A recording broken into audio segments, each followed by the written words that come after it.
بسم اللہ الرحمن الرحیم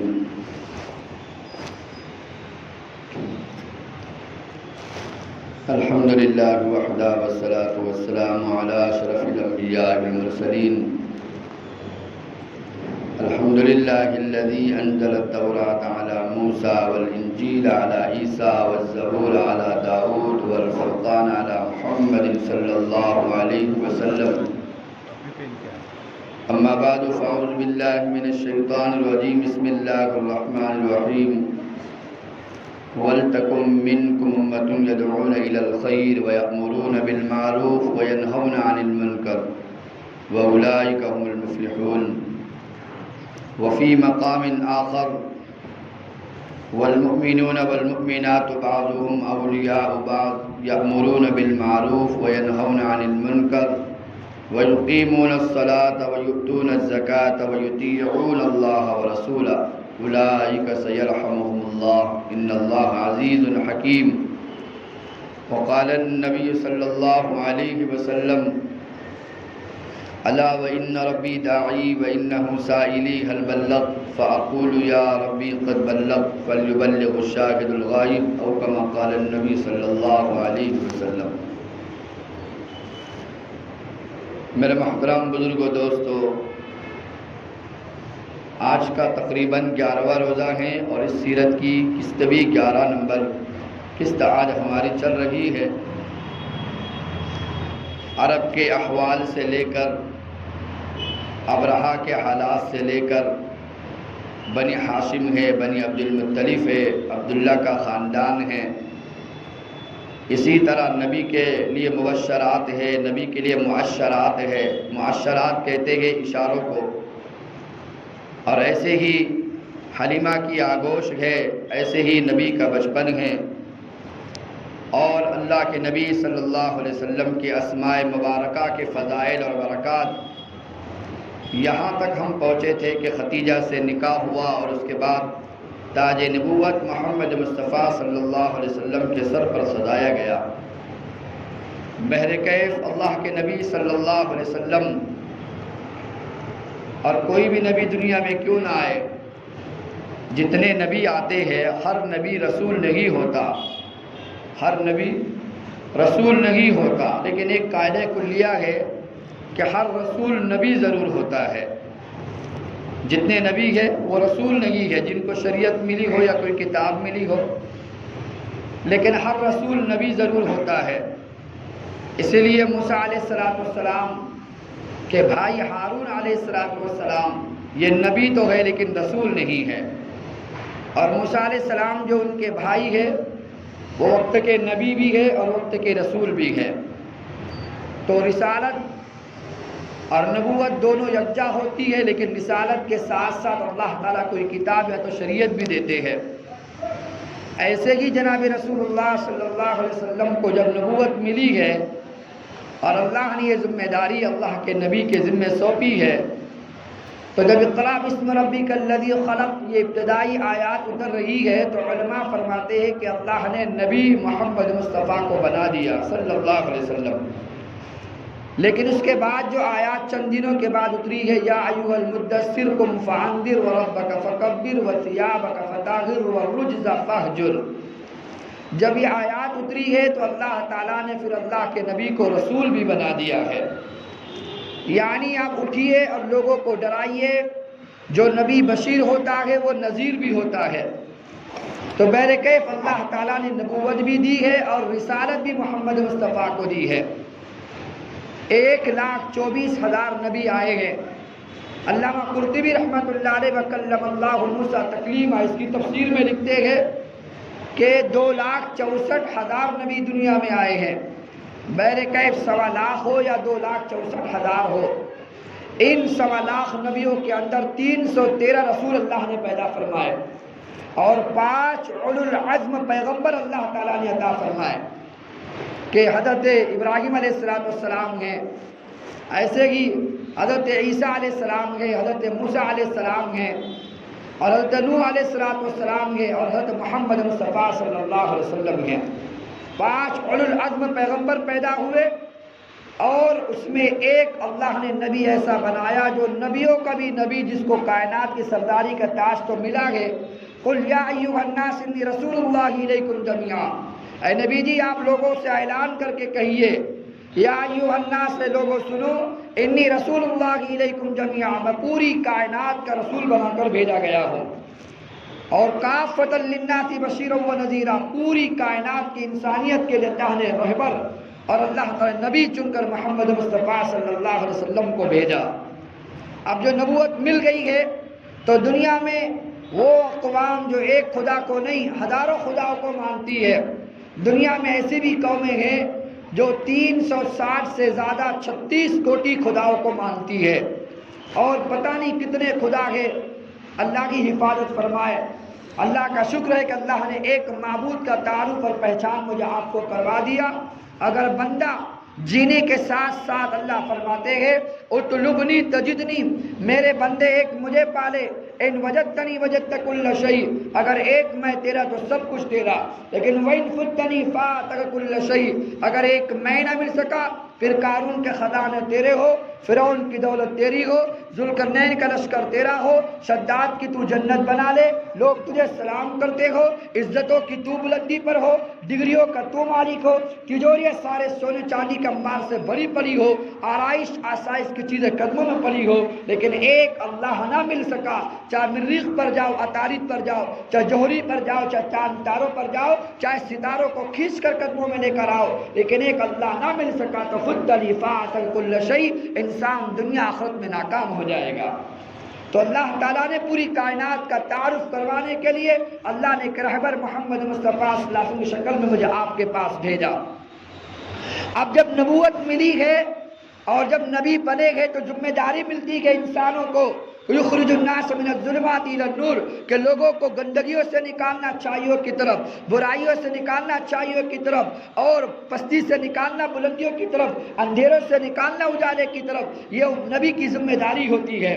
جب یہ ذمہ داری نبی کو ملی ہے تو پھر اپنے ہی پرائے بن گئے اور قریبی دشمن بن گئے، اور نبی کو پتھر مارنے والا سب سے پہلا نبی کا چاچا ابو لہب ہے۔ تو بہر کب جب نبی کے لیے دشمنی شروع ہوتی ہے تو رفتہ رفتہ نبی کے حلقے آغوش میں لوگ اسلام میں داخل ہونا شروع ہوتے ہیں۔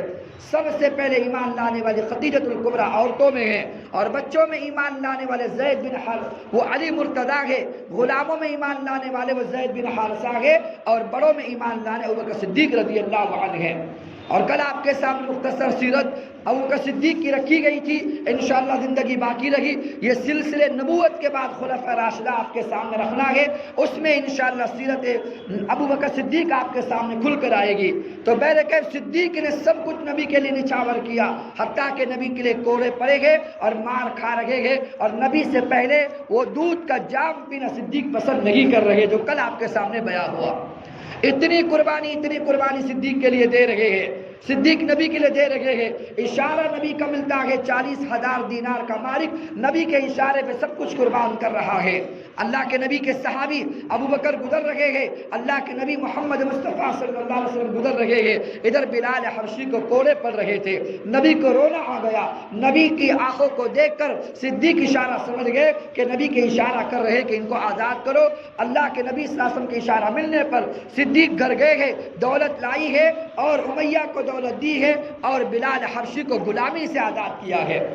لہذا کبھی اشارہ بنو معمل کو کوڑے پڑ رہے ہیں، اشارہ نبی کا ملتا ہے، صدیق دولت لٹا کے ان کو آزاد کر رہے ہیں۔ کبھی عامر بن فہیرہ کو کوڑے پڑ رہے ہیں، صدیق کو اشارہ ملتا ہے، دولت لٹا کر عامر بن فہیرہ کو آزاد کرتے ہیں۔ کبھی حمزہ کو کوڑے پڑ رہے ہیں، اشارہ نبی کا ملتا ہے، صدیق دولت لٹا کے آزاد کرتے ہیں۔ کبھی نہدیہ کو کوڑے پڑ رہے ہیں، اشارہ نبی کا ملتا ہے، صدیق دولت لٹا کے آزاد کرتے ہیں۔ کبھی بنو معمل کو کوڑے پڑ رہے تھے، صدیق کو اشارہ ملتا ہے، نبی صلی اللہ علیہ وسلم کے لیے صدیق دولت لٹا کے ان کو آزاد کر رہے ہیں۔ کبھی عمار بن یاسر ہے، اور کبھی عمار ہے، کبھی یاسر ہے، کبھی سمیہ ہے، کبھی خباب ہے، اور کبھی صہیب رومی ہے۔ رفتہ رفتہ حلقہ آغوش اسلام میں داخل ہو رہے ہیں۔ بلکہ صدیق کے ایک دن کی تبلیغ پر پہلے 5 لوگ، دوسرے دن کی تبلیغ پر اور 4 لوگ، 4 یا 5 لوگ، 2 دن کی محنت پر صدیق کی قربانی پر اور صدیق کی دعوت پر تقریباً 9 افراد ایمان میں داخل ہوتے ہیں، جس میں وہ صحابہ بھی ہے، وہ صحابہ بھی ہے، وہ صحابہ بھی ہے جن کو جنت کی بشارت اللہ تعالیٰ کے نبی محمد مصطفیٰ دنیا میں دے رہے ہیں کہ سعد جنتی ہے، سعید جنتی ہے، عبد الرحمن بن عوف جنتی ہے۔ ایسے جلو قدر صحابہ صدیق ان کو کلمہ پڑھا کے حلقے آغوش اسلام میں داخل کر رہے ہیں۔ اس نے ثواب سارا صدیق کو ملے گا۔ علماء نے لکھا ہوا ہے کہ جس بلال حبشی کو آزاد صدیق نے کیا ہے دولت لٹا کر، اور پوری کائنات کے انسان صدیق کی نقل کرتے ہیں، اور معززین صدیق کے غلام، صدیق کے آزاد کردہ غلام وہ بلال حبشی کی نقل کرتے ہوئے اذان دیتے ہیں۔ پوری کائنات میں جو قیامت کی شام تک اذان دے گا، پورے معززینوں کا مجموعی ثواب صدیق کے بلال کے آزاد کرنے کی وجہ سے ساری کائنات کے مؤذنین کا ثواب اللہ تعالیٰ صدیق کے حصے میں داخل فرمائیں گے اور ان کے نام اعمال میں داخل فرمائیں گے۔ تو بہرکیف آپ سے عرض کرنا یہ ہے، حلقے آغوش میں لوگ داخل ہو رہے ہیں، نبی دعوت دے رہے ہیں اور تکالیف نبی کے ساتھ ہو رہی ہے۔ کوئی تو گریبان پھاڑ رہا، کوئی تو نبی کے منہ پہ تھوک رہا، کوئی تو نبی کو اشارے سے تذلیل کر رہا، کوئی تو نبی کی شان میں گستاخی کر رہا، کوئی تو نبی کو مارنے کی پلاننگ کر رہا ہے۔ کتنے حالات نبی صلی اللہ علیہ وسلم کے ساتھ ہو رہے ہیں۔ اللہ کے نبی صلی اللہ علیہ وسلم وہ مطاف کے اندر نماز پڑھ رہے ہیں، ابو جہل کو پتا چلا بنو مخزوم اس کی قوم ہے، بنو مخزوم کو بلایا، کہا کہ اب مجھ سے برداشت نہیں ہوتا نبی کا کھلم کھلا تبلیغ کرنا اور ہمارے خداؤں کے تذلیل کرنا، مجھے برداشت نہیں ہوتا، تم میرا ساتھ دو، یا تو محمد رہے گا نعوذ باللہ یا تو ہم رہیں گے بس۔ لہذا اللہ کے نبی صلی اللہ علیہ وسلم قتل کرنے کی سازش کرتے ہوئے وہ بنو مخزوم کو لے کر چل پڑا ہے۔ بنو مخزوم سے کہا کہ تم ٹھہرے رہو، میں آگے بڑھتا ہوں اور نبی صلی اللہ علیہ وسلم کا نعوذ باللہ قیمہ کما کرتا ہوں۔ اللہ کے نبی سجدے میں پڑے ہوئے ہیں، اس نے اتنا بھاری پتھر اٹھایا کہ لوگ کہتے، علماء فرماتے ہیں اگر کسی کے سر پہ ڈال دیا جاتا اس کا سارے سر کا قیمہ بن جاتا، اتنا بڑا پتھر اٹھا کے چل پڑا ہے نبی کو مارنے کے لیے، اور تھوڑی قریب نبی کے ہوتا ہے اور ساری بنو مخزوم کی قوم دیکھ رہی ہے کہ اب ہمارا آقا، ہمارا سردار اب نبی کا کام نعوذ باللہ کر دے گا۔ جب پتھر اٹھا کے مارنے کی کوشش کی ہے، حتیٰ کہ قریب تھا کہ پتھر چھوڑ دیتا، اچانک پیچھے لڑکا ہے اور قریب تک کہ پتھر اس کے ہی جسم پہ گرتا، پتھر دائیں گرا اور اپنی جان بچا کے بھاگ رہا ہے۔ بنو مخزوم حیران ہو گئی، ابھی تو بڑی بڑی باتیں کر رہا تھا اور ہم کو اس نے وعدے لیے کہ نبی کو میں ختم کرتا ہوں نعوذ باللہ، اور خود اب قدم پھیر کے بھاگ رہا ہے۔ جب اس کی مجلس میں بیٹھ گئے، اس کو کہا کہ تم نے کیوں نبی کو نعوذ باللہ قتل نہ کیا؟ تو کہا کہ ارے ظالمو، تمہیں کیا خبر، جب میں نبی کو مارنے چلا تھا ایک اسہل نامی جانور میرے سامنے کھڑا ہو گیا۔ یعنی جو بیل سے بہت بڑا کوئی بیل ہو، جو بہت بھاری بھکم ہو اور جس کے بڑے بڑے سینگ ہو، اللہ نے ایسا جانور میرے سامنے کر دیا، خدا کی قسم میں اگر قریب ہوتا وہ مجھے ہلاک کر کے رکھتا، جس کی دہشت کی وجہ سے میں نے نبی کو مارنا چھوڑ دیا اور اپنی جان بچا کے بھاگا ہوں۔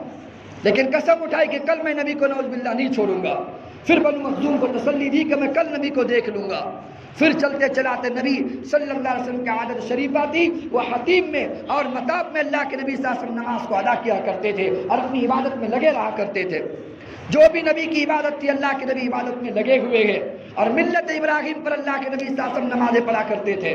اللہ کے نبی صلی اللہ علیہ وسلم سجدے میں پڑے ہوئے ہیں اور پھر وہ آ رہا ہے نبی کو تکلیف دینے کے لیے اور نبی کو آگ سے جلانے کے لیے اور نبی کو مارنے کے لیے۔ قریب تھا کہ نبی پر حملہ کر دیتا، اللہ کے نبی صلی اللہ علیہ وسلم سجدے میں پڑے ہوئے اللہ کے سامنے رو رہے تھے، اچانک پھر وہ قدم پھیر کے بھاگتا ہے۔ لہذا جب اللہ کے نبی نے سجدے میں سر اٹھایا، ابوبکر نے پوچھا یا نبی اللہ، یہ تو قتل کرنے آیا تھا، پھر پیچھے کیوں بھاگا ہے؟ اللہ کے نبی نے فرمایا اللہ نے بیچ میں اتنی خندقیں کر دی تھی، اگر ایک قدم بھی وہ بڑھاتا سیدھا جہنم کی وادی میں جا کے گرتا۔ اللہ نے آگ سے اس بدبخت کو بچا لیا۔ بہرکیف اللہ نبی کی حفاظت کر رہے ہیں، تو آپ کو عرض کرنا یہ ہے اللہ کے نبی صلی اللہ علیہ وسلم کے جو بھی ایمان لا رہا ہے اس پہ حالات آ رہے ہیں۔ اللہ کے نبی تبلیغ کر رہے ہیں، تبلیغ کرتے کرتے اللہ کے نبی دعوت دے رہے تھے، ابو جہل نے نبی کو شان میں گستاخی کرنا شروع کر دی چند دنوں کے بعد، اور گالیاں دے رہا ہے، تانے کس رہا ہے، اللہ کے نبی صلی اللہ علیہ وسلم کو تذلیل کر رہا، اور سب ٹھٹے اڑا رہے نبی صلی اللہ علیہ وسلم کے۔ ایک خاتون کو پتا چلا، وہ خاتون نے دوڑ لگائی تو جنگل سے امیر حمزہ رضی اللہ عنہ تشریف لا رہے تھے۔ جب وہ قریب آئے تو انہوں نے کہا کہ دیکھ تیرے بھتیجے کے ساتھ کیا ہو رہا ہے، کہ قوم قریش اس کے ساتھ کیا حشر کر رہی ہے۔ حمزہ شکار ہاتھ میں تھا، شکار پھینک دیا، تلوار ہاتھ تھی، تلوار ہاتھ میں لی، ویسے ہی دوڑ لگائی۔ گھر جانے کے بجائے حرم میں پہنچے گے تو حرم میں سارے صنادید قریش کھڑے ہوئے گے اور نبی کا مذاق اڑا رہے تھے۔ نبی موجود نہیں ہے، اللہ کے نبی کے پاس پہنچے ہیں۔ پہلے وہاں پہنچے صنادید قریش کے پاس اور کہا کہ یا ابوالحکم، یہ ابو جہل کی یہ کنیت تھی۔ جب اس نے متوجہ ہوا تو تلوار کا جو الٹا دستہ ہوتا ہے، پکڑ جس کو کہتے ہیں قبضہ، وہ قبضہ اس نے اٹھایا اور امیر حمزہ نے زور زور سے مار کر وقت کے سردار اور قوم کے سردار اپنی بھتیجے کی طرفداری کرتے ہوئے سر کو پھاڑ کے رکھ دیا اور خونا خون کر دیا۔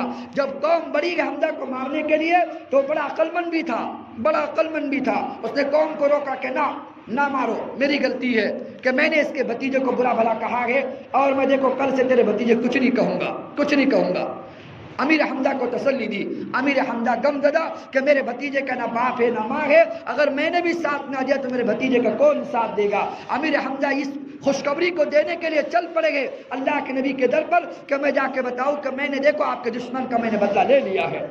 چلتے چلتے پہنچے اللہ کے نبی کے پاس۔ جب اللہ کے نبی کے دربار میں پہنچے گے اللہ کے نبی سے کہا یا نبی اللہ، میرے بھتیجے آپ غم نہ کرے، میں نے آپ کا بدلہ لے لیا ہے اور ابوالحکم کا میں نے سر پھوڑ دیا ہے۔ اللہ کے نبی سر جھکا کے بیٹھے ہوئے ہیں۔ کہا کہ بھتیجے میں نے آپ کا بدلہ لے لیا، آپ کو خوشی نہ ہوئی؟ اللہ کے نبی نے سر اٹھا کر کہا میری خوشی کی بات کرتے ہو، مجھے خوشی تو اس وقت ہوگی جب تم بھی کلمہ پڑھ کے اسلام میں داخل ہوگے۔ انہوں نے کہا سنو بھتیجا، اشہد ان لا الہ الا اللہ و اشہد انک محمد رسول اللہ، اگر یہی خوشی آپ کو ہے تو میں آپ کو تسلی دینے کے لیے کلمہ پڑھنے کو تیار ہوں۔ امیر حمزہ بھی کلمہ پڑھ کے اسلام میں داخل ہوتے ہیں۔ تو میرے کیف صنادید قریش اس طرح تکالیف میں اللہ کے نبی صلی اللہ علیہ وسلم کو پریشان کر رہے ہیں، بلکہ وہ ابو ذر غفاری رضی اللہ عنہ وہ چل پڑے گے نبی کی جستجو میں، اور انیس ان کا بھائی ہے، اپنے بھائی کو بھیجے کہ جاؤ اس مکہ کے نبی کا حال معلوم کر کے میرے پاس آؤ۔ حال معلوم کر کے آئے گے تو دل کو تسلی نہیں ہوئی کہ جو حالات بتائے ہیں، خود حالات معلوم کرنے کے لیے چل پڑے ہیں۔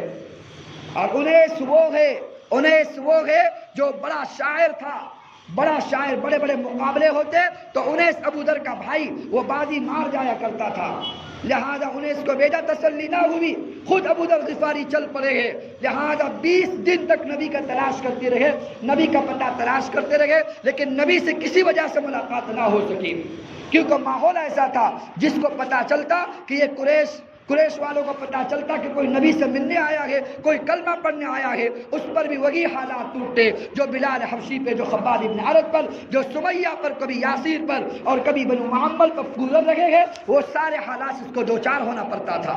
وہ چھپتے چھپاتے نبی سے ملاقات کرتا تو 20 دن لگ گئے۔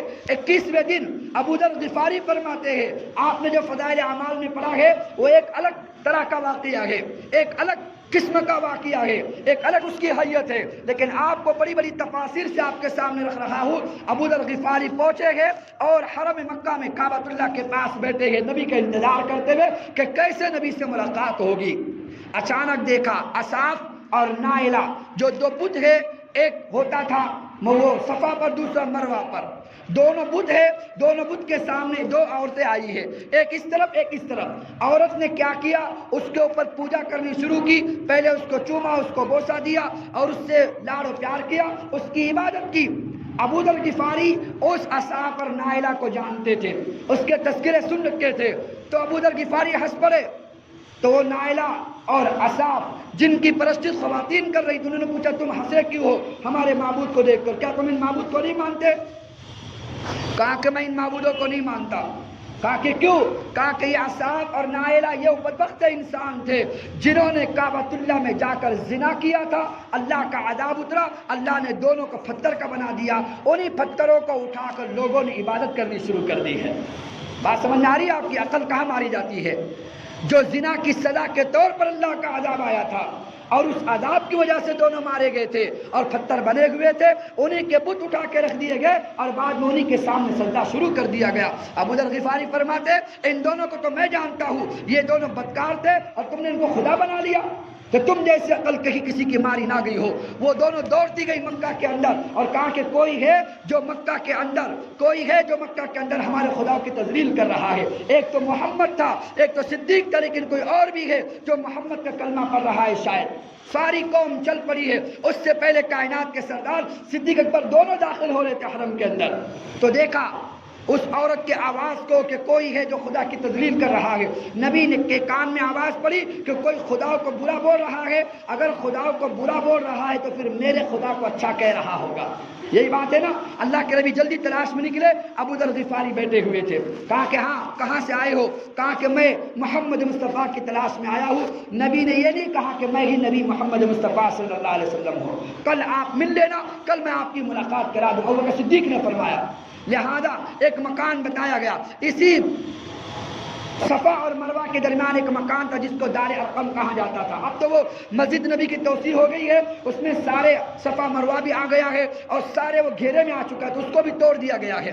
بہرکیف اس مکان کے اندر اللہ کے نبی صلی اللہ علیہ وسلم رکے ہوئے ہیں، دار ارقم کے اندر، معاف کرنا دار الندوہ وہاں ہوا کرتا تھا، اور ابوبکر کے مکان کے قریب یہ دار ارقم ہوا کرتا تھا۔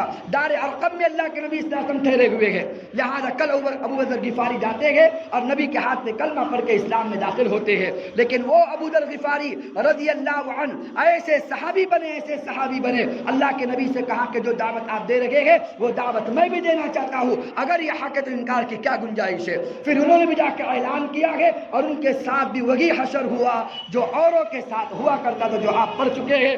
اتنا مارا کہ لہو کر کے چھوڑ دیا۔ عباس آئے، کہا کہ تم اس غفاری کو مارتے ہو، یہ غفاری قبیلہ ہمارے ملک کے شام کے سفر میں پڑتا ہے، اگر اس کو ختم کر دیا گیا تو قبیلہ غفار کے لوگ ہمیں نہیں چھوڑیں گے، لہذا ان کو چھوڑ دیا گیا۔ یہ ابو ذر غفاری چلے گئے اپنی قوم کے اندر، اور 17 سال تبلیغ کی محنت کی ہے۔ مکی پوری زندگی 13 سال تبلیغ کی محنت کا نام مکی زندگی ہے۔ 13 سال ایک اللہ کی دعوت دینا، ایک کلمے کی دعوت دینا، ایک اللہ کی طرف بلانا، بتوں سے اپنے ذہن کو ہٹانا، اوروں سے اپنے ذہن کو ہٹانا، یہ محمد مصطفیٰ کی جو 13 سال کی تبلیغ ہے، اس میں کوئی نماز کا حکم نہیں ہے، اور اس میں کوئی ایسا حکم نہیں ہے، اس میں کوئی ایسے حرام حلال کی تمیز کے احکام نہیں آئے تھے، اس میں صرف اور صرف مکی زندگی میں 13 سال ایمان کو سیکھا جا رہا تھا۔ اس لیے تو بلال حبشی کوڑے پڑتے ہیں، وہ کہتا ہے یقتلونی فلما كنت اشرك بالرحمن من خفة القلب، اگر تم بلال کے ٹکڑے ٹکڑے کر دو تو بلال کے دل سے جان تو نکل سکتی، لیکن احد نہیں نکل سکتا۔ ایک اللہ اللہ کہتا رہوں گا، چاہے جسم سے جان کو نکال دو، ٹکڑے تو ہو سکتے ہیں، لیکن اس خدا کو نہیں چھوڑ سکتا۔ اس کلمے کو سمجھایا جا رہا، اس کلمے کو بتایا جا رہا، اس اللہ کا تعارف بتایا جا رہا۔ اور مکی زندگی میں اتنے حالات آئے ہیں، لیکن ایک صحابی آپ کو ایسا نہیں ملے گا جو حالات کی وجہ سے مرتد ہو چکا ہو یا کسی نے دین کو چھوڑ دیا ہو، ایک بھی آپ کو ایسا نہیں ملے گا۔ جس کے دل میں ایمان گھر کر جاتا، وہ سارے حالات کو برداشت کرنے کو تیار ہو جاتا۔ ابو ذر غفاری ایک سفر میں تھے، اللہ کے نبی بار بار پوچھ رہے ہیں، ابو ذر نظر نہیں آتے؟ صحابہ نے فرمایا وہ اپنے مقام پر ہے۔ جب قافلہ اپنے مقام پہ جنگ کے موقع پر پہنچا ہے، اللہ کے نبی نے پھر فرمایا ابو ذر نظر نہیں آتے؟ لوگوں نے کہا کہ وہ اپنے مقام پر ہے۔ تھوڑی دیر کے بعد ایک غبار اڑتا ہوا نظر آیا، جب غبار کو دیکھا ہے، غبار اڑتے اڑتے نبی نے فرمایا کن ابا ذر، کن ابا ذر، کن ابا ذر، شاید آنے والا اللہ کرے ابو ذر ہو، شاید آنے والا اللہ کرے ابو ذر ہو۔ جب قریب آئے تو لوگوں نے دیکھا ابو ذر غفاری دوڑتے ہوئے آ رہے ہیں، قافلے میں شامل ہو گئے۔ جب نبی سے ملاقات ہوئی تو نبی مسکرانے لگے۔ ابو ذر نے فرمایا مسکرائے کیوں ہو؟ اللہ کے نبی نے فرمایا میں کیوں نہ مسکراؤں، تحیا وحدہ وتعیش وحدہ وتمیت وحدہ۔ ابو ذر تیرے کیا کہنے، تو رہے گا بھی زندہ بھی اکیلا رہے گا، جیے گا بھی اکیلا، مرے گا بھی اکیلا، تیری شان عجیب ہوگی۔ اور ویسے ہی ہوا، نبی کی دعا کے مطابق عثمان غنی کے زمانے کے اندر ان کو مقام رمضان میں بھیج دیا گیا، اس لیے کہ ان کا عقیدہ تھا، اللہ سے ہونے کا ایسا یقین بنا ہوا تھا کہ آج جو تم لقمہ کھا چکے ہو، کل کا بچا کے رکھنا بھی ایمان والے کی شان کے خلاف ہے۔ اور جتنے بیٹھے ہوئے نا آپ، میں قسم کھا کے کہتا ہوں ہر کسی گھر میں 1 مہینے کا راشن پڑا ہوا ہوگا کہ نہیں ہوگا؟ لیکن ایسے ایمان کے رکھنے والے تھے، لاک ڈاؤن لگنے سے پہلے 80 روپے کلو ٹماٹر خریدے گئے ہیں، لیکن تب بھی سارے فریج بھرے پڑے تھے۔ توکل جس اللہ نے 2 سال مجھے آپ کو بغیر کاروبار کے جب لاک ڈاؤن میں بٹھا کے کھلایا ہے، تو وہ کام کر کے نہیں کھلائے گا؟ کوئی اسباب نہیں ہے، گھروں میں راشن اللہ پہنچا رہے ہیں۔ بعض لوگ کہتے ہیں ایسے کھانے جو ہم اپنی زندگی میں کھاتے نہیں تھے، گھر پہ بیٹھے ہیں، کبھی مچھی فرائی ہو رہی، کبھی یہ تل رہا ہے، کبھی وہ بن رہا ہے۔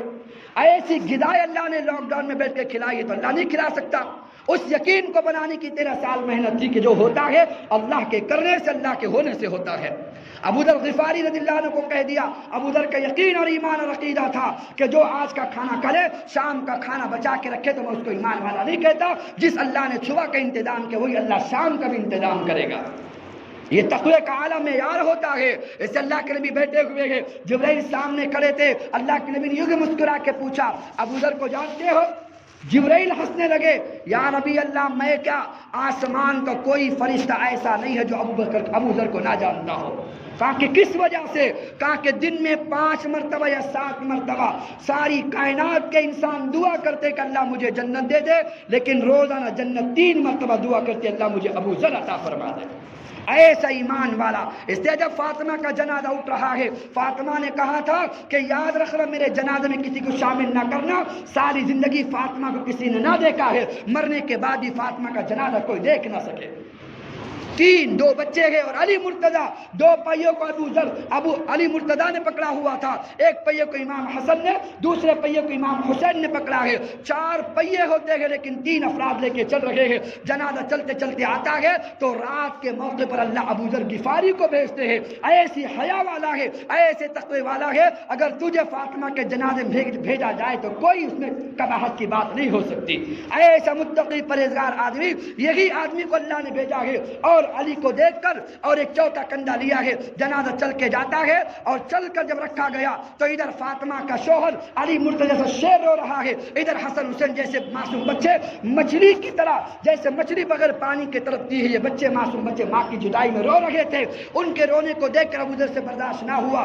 ابو ذر بے ساختہ، وہ تقوی والا انسان، وہ اللہ کو منانے والا، ایمان رکھنے والا، بے ساختہ قبر سے متوجہ ہو کے بات کہتا ہے، یا قبر اتدری من التی جئنا بها الیک، هذه بنت محمد صلی اللہ علیہ وسلم وهذه زوجة علی بن طالب وهذه ام الحسنین۔ اے قبر تجھے پتا ہے یہ آنے والی کون ہے؟ یہ محمد مصطفیٰ کی بیٹی ہے صلی اللہ علیہ وسلم، یہ علی مرتضیٰ کی بیوی ہے جس کو فاطمہ کہتے ہیں، یہ حسن حسین کی والدہ ہے۔ کیا مطلب؟ اس خاتون کے ساتھ اچھا برتاؤ کرنا، اس کا اچھا سلوک کرنا۔ اس ابو ذر نے قبر سے بات کی اور قبر نے ابو ذر سے بات کی ہے، اور قبر سے آواز آتی، یا ابا ذر ھذا لیس بیت حسب ولا نسب، یا ابا ذر ھذا لیس بیت حسب ولا نسب۔ اے ابو ذر یہ نہ بتا یہاں محمد کی بیٹی آ رہی ہے، یا علی کی بیوی آ رہی ہے، یا حسن حسین کی والدہ آ رہی ہے، بلکہ ابو ذر یہ بتا یہاں اچھے عمل کون لے کر آ رہا ہے۔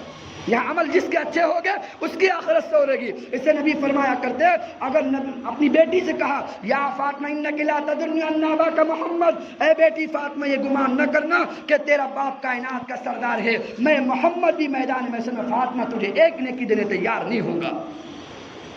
اس ایمان کو بنانے کی محنت ہو رہی ہے۔ تو ہوا ایسا کہ اللہ کے نبی صلی اللہ علیہ وسلم کے صحابی کہ تحیا وحدہ وتعیش وحدہ وتموت وحدہ، کہ رہے گا اکیلا۔ تو عثمان غنی کے زمانے میں جب انہوں نے کہا کہ آج کا کپڑا اگر موجود ہو کل کا کپڑا میرے پاس نہیں ہونا چاہیے، ایک لباس جب تک پھٹ نہ جائے دوسرے لباس کی اجازت نہیں ہے ابو ذر کے دین کے اندر۔ آج کا لقمہ موجود ہے، شام کے لقمہ رکھنے کی اجازت نہیں ہے ابو ذر کے عقیدے کے اندر۔ عثمان غنی نے معافی مانگی کہ یہ حق ہے جو آپ کہہ رہے ہیں، لیکن ہم سے برداشت نہیں ہوتا، لوگ شکایت کر رہے ہیں، میرا ارادہ یہ ہے آپ مدینے سے باہر نکل کر کسی دور جگہ پہ چلے جائیں۔ ابو ذر غفاری مدینے سے نکلے گئے، مقام رضا میں مکان بنایا ہے اور وہاں رہ رہے ہیں، اور مختصر سی زندگی ہے، لہذا کبھی مل جاتا تو کھا لیتے، نہ ملتا تو پانی پہ گزارا کیا کرتے تھے، نہ کھجور کا انتظام نہ کسی اسباب کا انتظام، اس طرح زندگی گزاری ہے۔ جب دنیا سے جانے کا وقت آیا تو انتقال ہونے لگا، بیوی رونے لگی، آپ کے جنازے کندھا دینے والا بھی کوئی موجود نہیں ہے۔ کہا کہ میرے نبی نے کہا تھا تحیا وحدہ وتعیش وحدہ وتموت وحدہ، تو زندہ اکیلا رہے گا، تو جیے گا بھی اکیلا، مرے گا بھی اکیلا۔ میرے نبی کا فرمان پورا ہو رہا ہے، بس تو اپنا کام کر لے، مجھے تجہیز تکفین کا انتظام کر۔ بیوی نے شوہر کو غسل دیا ہے، علماء نے لکھا اگر کوئی غسل دینے والا نہ ہو تو بیوی اپنے شوہر کو غسل دے سکتی ہے۔ بیوی نے غسل دیا ہے، ابو ذر نے مرنے سے پہلا میری یہ جو چادر ہے اس چادر کو میرے اوپر ڈھانک دینا، یہی میرا کفن بن جائے گا، اور بیچ میں رکھ دینا میدان کے اندر، اللہ نے چاہا تو کوئی جنازہ پڑھ لے گا ورنہ درندے آ کے ابو ذر کو کھا کے چلے جائیں گے۔ ایسے ایمان کو رکھنے والا لہذا جب جنازہ رکھا گیا تھوڑی دیر کے بعد بیوی رو رہی شام تک، شام کے قریب قریب بیوی رو رہی ہے کہ شام ہو چلی ہے اور کوئی قافلہ نہیں آ رہا ہے. اور جب ابو ذر صحابی رسول ہے، صحابی رسول اتنا متقی پرہیزگار آدمی، زندگی کے حالات تو دیکھو. ہم سمجھتے کہ اللہ کو میں دکھا، نعوذ باللہ، جیسے میں نے کل آپ کے سامنے رکھا. ہم پر حالات، مسلمانوں پہ حالات، اور مسلمانوں کے کیا اعمال ہے مجھے آپ کو نہیں پتا. ہمارے اعمال کیا ہے، صبح سے شام تک کتنی نافرمانیاں ہیں. اللہ ہمارے ساتھ یہ حشر نہ کرے تو کیا کرے. ارے مچھلی پکڑنا کوئی چھوٹا گناہ، بہت چھوٹا گناہ تھا. مچھلی پکڑنے والوں کو اللہ تعالیٰ نے بندر خنزیر بنا دیا تھا. جو 60,000 بندر خنزیر بنا دیے گئے. مچھلی پکڑنے والوں کو نماز کو چھوڑنا اس سے بڑا گناہ ہے کہ نہیں ہے؟ ارے روزے کو توڑنا اس سے بڑا گناہ ہے کہ نہیں ہے؟ حج زکات نہ کرنا اس سے بڑا گناہ ہے کہ نہیں ہے؟ تو کیوں میں آپ بچے ہوئے ہیں؟ کیوں بادل نہیں پھٹتے؟ کیوں آسمان سے بارش نہیں ہوتی؟ کیوں پتھر نہیں برستے؟ کیوں زمین نہیں ابلتی؟ کیوں آسمان نہیں ٹوٹتا؟ اور کیوں پانی ابل کے بہا کے نہیں لے کے جاتا؟ اللہ کے لیے کیا مشکل ہے؟ اگر اللہ جھاڑو مارنے پر آئے پوری کائنات کی ناپاکی ایک لمحے میں صاف کر کے دکھائے گا. 2007 کے اندر وہ انڈونیشیا میں وہ طوفان آیا تھا، سونامی جو آپ نے سنا ہوا ہے. وہ طوفان ایسا آیا کہ دلی سے بمبئی پہنچنے کے لیے راجدھانی جو ایکسپریس ہوتی ہے اس ایکسپریس کو چلنے کے لیے 14 گھنٹے لگتے ہیں. دلی سے بمبئی کا سفر اتنی فاسٹ ٹرین صرف 14 گھنٹے میں سفر طے کرتی ہے. وہ سیلاب اتنی دور سے جو آیا تھا، اتنا لمبا سفر، وہ اخبار لکھنے والا کہتا ہے رائٹر، اتنا لمبا سفر بمبئی سے دلی کا سفر اس سونامی لہر نے صرف 7 منٹ میں طے کر کے لوگوں کو ہلاک کر دیا تھا. 14 گھنٹے کا سفر، معاف کرنا، 14 منٹ میں طے کیا تھا اور اس نے ہلاک کیا تھا. ایک فلم اسٹار کا گانا شوٹ ہونا تھا ملیشیا کے اندر اور انڈونیشیا کے اندر. 25 منزلہ عمارت تھی، 15ویں مالے کے اندر وہ گانا شوٹ ہونا تھا. اور وہ رات میں بمبئی آئے ہوئے تھے کسی کام سے، صبح ان کو پھر جانا تھا. لیکن رات میں جو سیلاب آیا ہے تو چند منٹوں کے اندر اللہ نے 10 لاکھ انسانوں کو موت کی نیند سلا کے رکھ دیا. اور جو صبح اخبار لکھنے والا اس بلڈنگ کی داستان لکھتا ہے جس میں 25 منزلہ عمارت تھی اور 15ویں منزلے پر یہ گانا شوٹ ہونا تھا، اللہ نے بلڈنگ کو جب بہایا ہے، اس بلڈنگ کو جب اللہ نے توڑا ہے، اس کی جڑ کی اللہ نے ایک اینٹ کو بھی باقی نہیں رکھا تھا. اللہ ایسے تیز تیز کر کے دکھاتے ہیں. تو آپ کے سامنے عرض کرنے لگا ہوں، ابو ذر غفاری رضی اللہ عنہ ایسے ایمان کے رکھنے والے، جب جنازہ سامنے رکھا گیا ہے، بیوی رو رہی کہ کوئی جنازہ نہ پڑے. تھوڑی دیر کے بعد دور سے غبار اٹھتا ہے تو قافلہ آ رہا ہے صحابہ کا. وہ کہیں سے گزر رہا تھا، اور کیوں نہ اللہ گزارے جو صحابی رسول ہو. اور وہاں سے قافلہ گزرا ہے تو بیوی آواز دے رہی ہے، بیوی آواز دے رہی ہے، ھذا موت ابی ذر رضی اللہ عنہ صاحب رسول اللہ.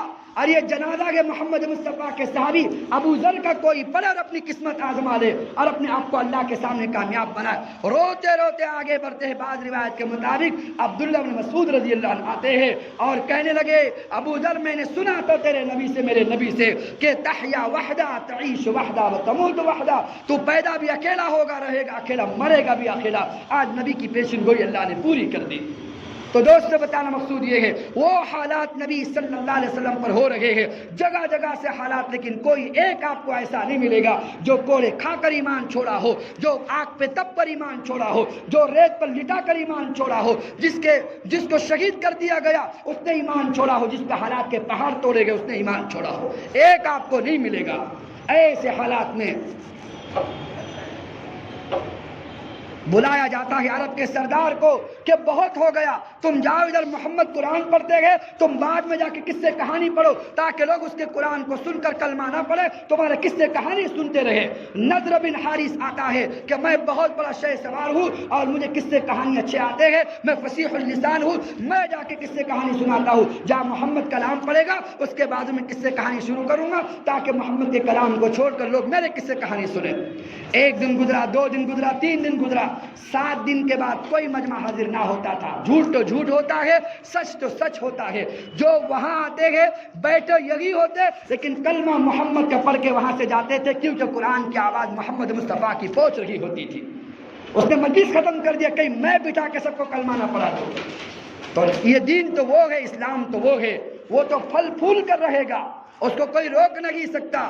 تو یہ حالات محمد مصطفیٰ صلی اللہ علیہ وسلم پر، پوری مکی زندگی آپ اٹھا لو، مکی زندگی کے حالات تقریباً آپ کو ایسے ہی نظر آئے گے اور مکی زندگی میں آپ کو یہی پتہ چلے گا۔ اس کے لیے ہم کوشش کریں، اللہ تعالیٰ نے ایمان اور اللہ تعالیٰ کا تعارف محمد مصطفیٰ کے ذریعے سے آپ کا کرایا ہے، اور ایسا رہبر مجھے آپ کو دیا ہے کہ جس کے خلاف پوری کائنات کھڑی تھی اور اکیلا محمد مصطفیٰ ایک اللہ کی دعوت لے کے کھڑا ہے۔ لیکن اگر حق ہو تو اللہ تعالیٰ کا ضابطہ ہے، اللہ حق کو غلبہ دے کر رہے تھے، اللہ باطل کو مٹا کے رہتے ہیں۔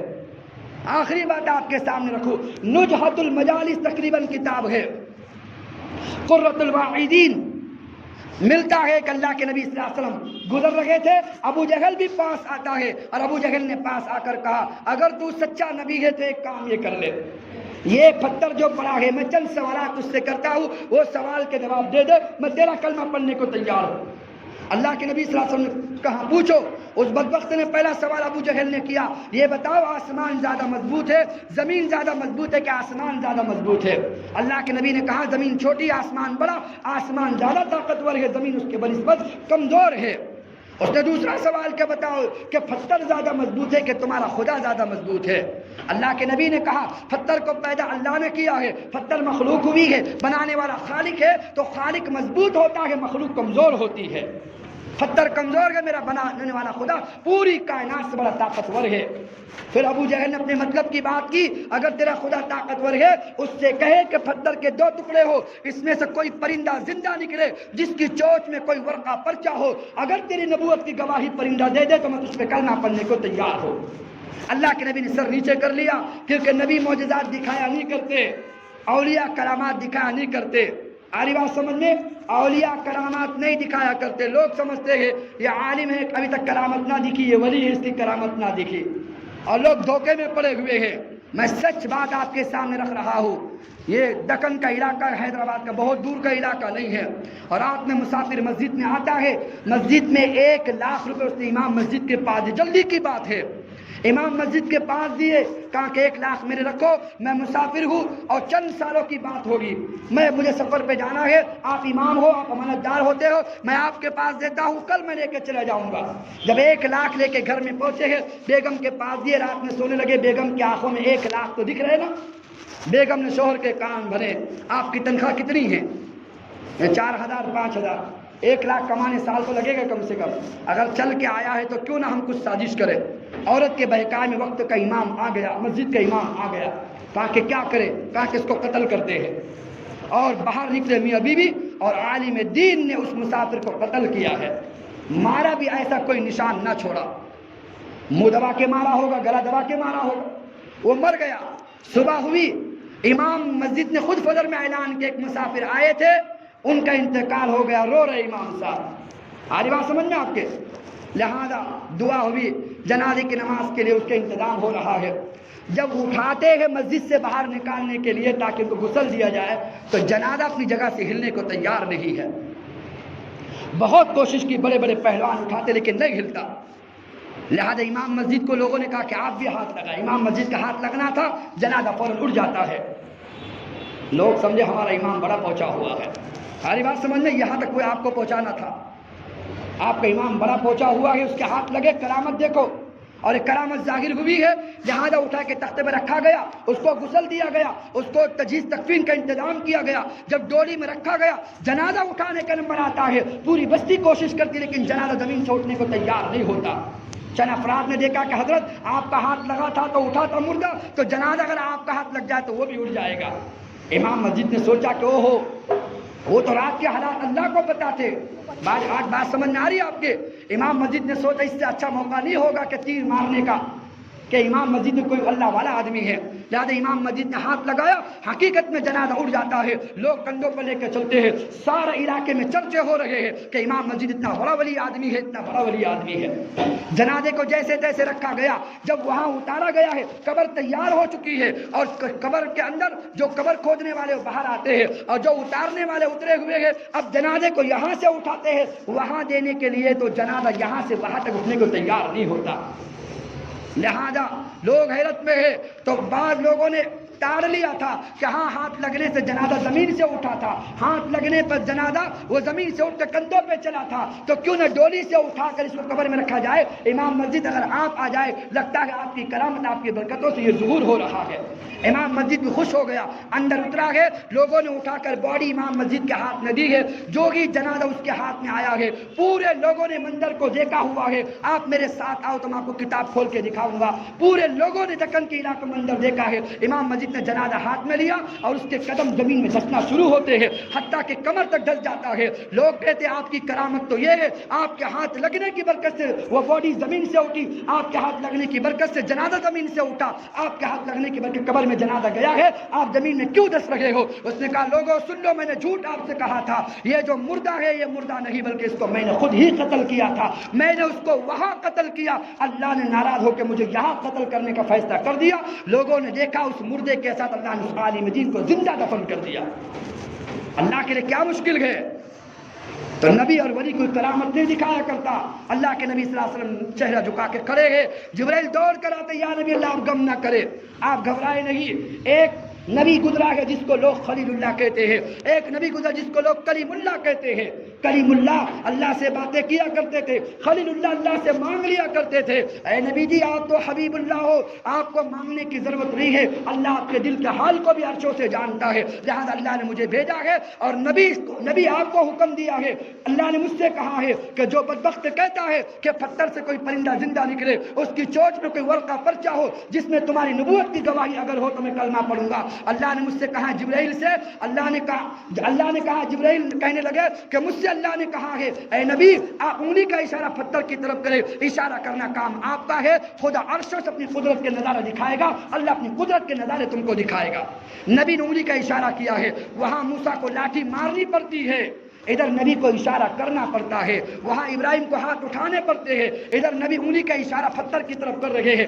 نبی کا اشارہ کرنا تھا، حدیث میں آتا ہے کہ پتھر دو ٹکڑے ہوتا ہے، اس میں سے زندہ پرندہ اڑتا ہے، اس کی چونچ میں ایک ورقہ پرچہ ہے، چلتے چلتے ابو جہل کو تلاش کر رہا ہے، اور نبی اور ابو جہل میں سمجھ گیا اس میں محمد مصطفیٰ کون ہے اور اس امت کا فرزند ابو جہل کون ہے۔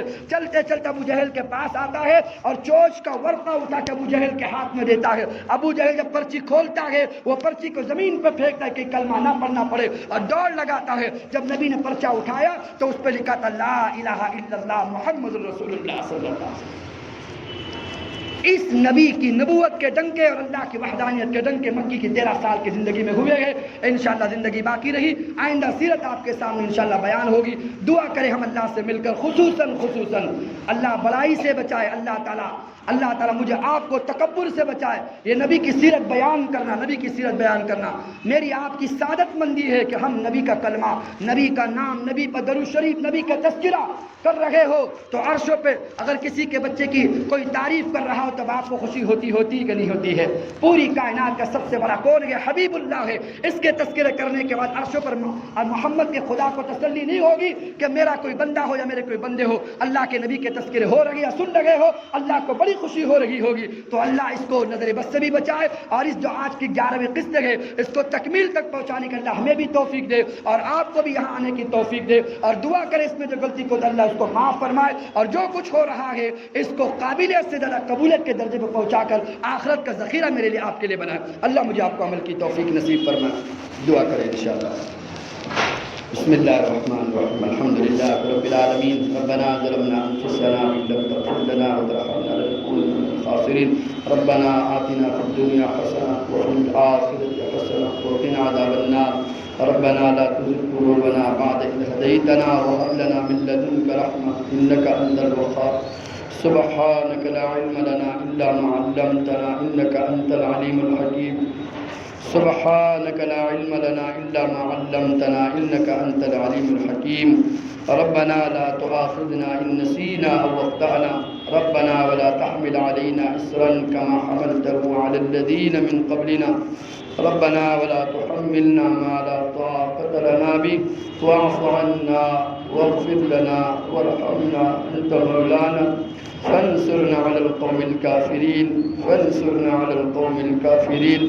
اللهم صل على روح محمد في الأرواح، وصل على جسد محمد في الأجساد، وصل على قبر محمد في القبور، صلی اللہ علیہ محمد مار وأهله صلی اللہ علیہ وسلم سبحان ربک رب العزت عما یصفون وسلام علی المرسلین والحمد للہ